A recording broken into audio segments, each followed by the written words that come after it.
নমস্কার বন্ধুরা, travel and fun চ্যানেলে আপনাদের আবার স্বাগত। আজকে আমি যে স্থানে যাচ্ছি সেই স্থানটি সম্পর্কে হয়তো অনেকেরই অজানা বা অনেকেই জানেন না। আজকে আমি যাচ্ছি শতাব্দী প্রাচীন একটি জায়গায়, যে জায়গাটি 530 বছর পুরনো। অর্থাৎ যে জিনিসটি দেখতে আমরা যাচ্ছি সেটি প্রায় 530 বছর পুরনো। হ্যাঁ, ঠিকই শুনছেন, 530 বছর পুরনো। এখন আমি দাঁড়িয়ে আছি খেরুর গ্রামের খেরুর মসজিদের সামনে।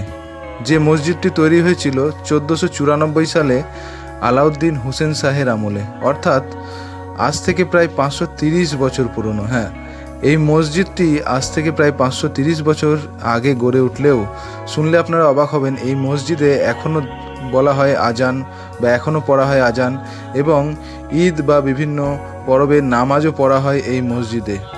শুনতে অবাক লাগলেও এটাই সত্যি। ছাগল বা গরু বিভিন্ন প্রাণীর অত্যাচারের জন্য মসজিদটি বা গেটটি তালা দেওয়া থাকে। এই মসজিদের রক্ষণাবেক্ষণের দায়িত্বে যিনি আছেন তার বাড়ি থেকে চাবি সংগ্রহ করে আমরা গুটি গুটি পায়ে এই শতাব্দী প্রাচীন মসজিদ দর্শন বা মসজিদ দেখার জন্য এগিয়ে যাচ্ছি। সঙ্গে আছে আমার বন্ধু শান্তনু।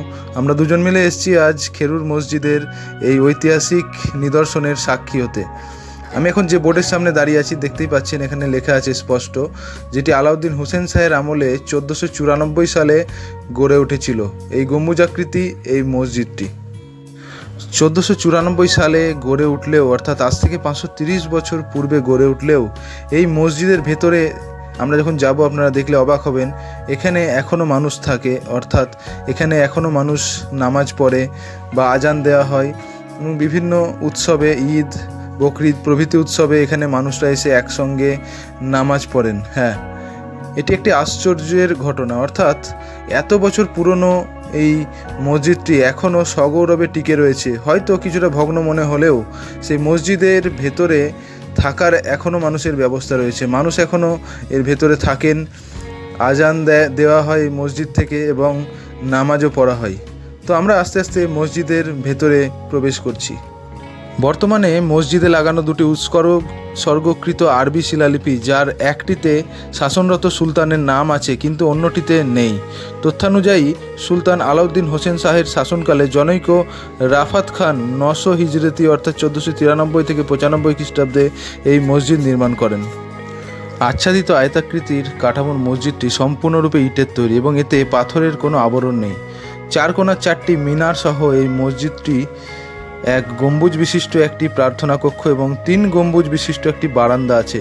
যা হোক, পাথরের টুকরা সমূহ যা সম্ভবত পূর্বেকার কোনো কাঠামো হতে সংগ্রহ করা হয়েছিল, তা বারান্দা এবং প্রার্থনা কক্ষে সরদল, স্তম্ভ এবং পোস্তায় ব্যবহার করা হয়েছে। মূল প্রার্থনা কক্ষের গোলাকার গম্বুজটি 1897 সালের ভূমিকক্ষে ধসে যায়, কিন্তু সামনের বারান্দার 3টি গম্বুজ মোটামুটিভাবে অক্ষত আছে।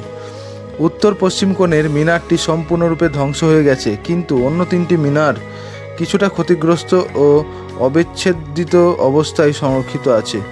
মূল প্রার্থনা কক্ষ অভিমুখী স্তম্ভাবলম্বী বারান্দার 3টি খিলান পথের মধ্যে দিয়ে পূর্ব দিক থেকে মসজিদের অভ্যন্তরে প্রবেশ করা যায়।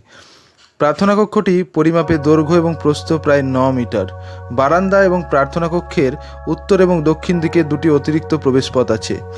কিবলা দেওয়ালে রয়েছে 3টি অর্ধবৃত্তাকার কুলুঙ্গি, এর মধ্যে মাঝেরটি অন্য 2টি অপেক্ষা বড়। দক্ষিণ দিকের মিহরাবটি ভালো অবস্থায় সংরক্ষিত আছে, কিন্তু মাঝের এবং উত্তর দিকের মিহরাব 2টি নষ্ট হয়ে গেছে। মসজিদের অলঙ্করণ পরিকল্পনা, যার জন্য এটি বিশেষভাবে উল্লেখযোগ্য, বাস্তবায়িত করা হয়েছে সম্পূর্ণভাবে ইট দিয়ে।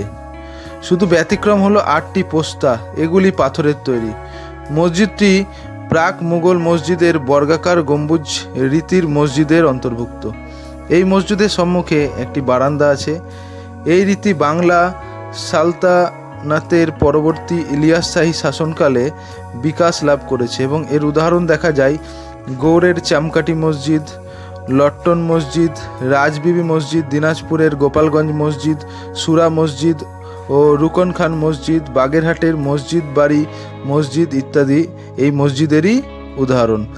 কিবলা দেওয়ালটি ইট রেলিফ নকশার অতি সুন্দর এবং মনোরমভাবে অলঙ্কৃত।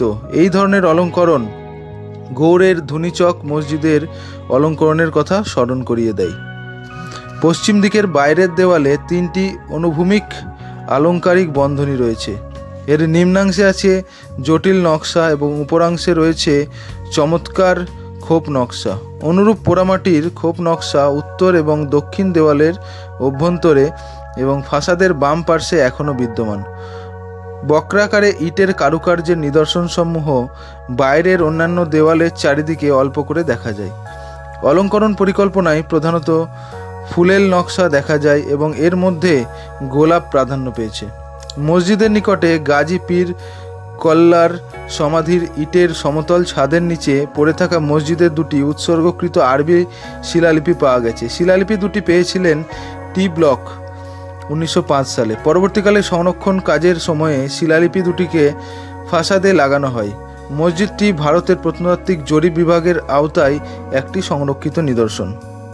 1992 সালে টিলাটির চারপাশে প্রত্নতাত্ত্বিক অনুসন্ধান চালানো হয় এবং কাছের একটি পুকুরের উত্তর পার খনন করা হয়। এর ফলে কালো রঙের মাটির পাত্রাদির ভাঙা টুকরা, লাল রঙের পণ্য সামগ্রী সহ ধূসর এবং বাদামি পণ্য, লৌহখণ্ড, ছোট ছোট পাথরখণ্ড, গুপ্ত এবং গুপ্ত পরবর্তী যুগের ইট, পাল আমলের কালো পাথরের আয়তাকার চৌহদ্দি নিদর্শক বা নির্দেশক পাওয়া যায়। এছাড়াও 1978 সালে এই গ্রামে পাল সেন যুগের কালো পাথরের বিভিন্ন মূর্তিও পাওয়া গেছে বলে তথ্য পাওয়া যায়। এই সব প্রত্নতাত্ত্বিক প্রমাণ এই কথাই ইঙ্গিত দেয় যে আদি ঐতিহাসিক কাল থেকেই এই এলাকা ধারাবাহিকভাবে কম বেশি মানুষের বসবাস ছিল এবং এই বসবাসের জন্যই এই এলাকাটি একটি প্রত্নতাত্ত্বিক এলাকা হিসেবে চিহ্নিত হয়।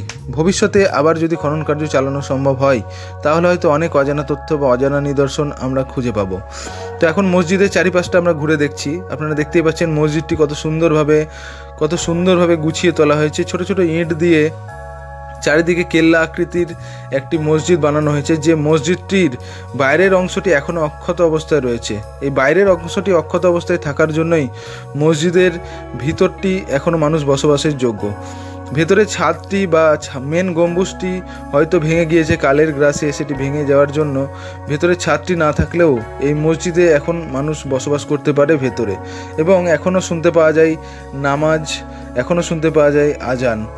তো চারিপাশটা এখন দেখতেই পাচ্ছেন, আমি এখন সামনে দেখাচ্ছি একটা অতি প্রাচীন বৃক্ষ।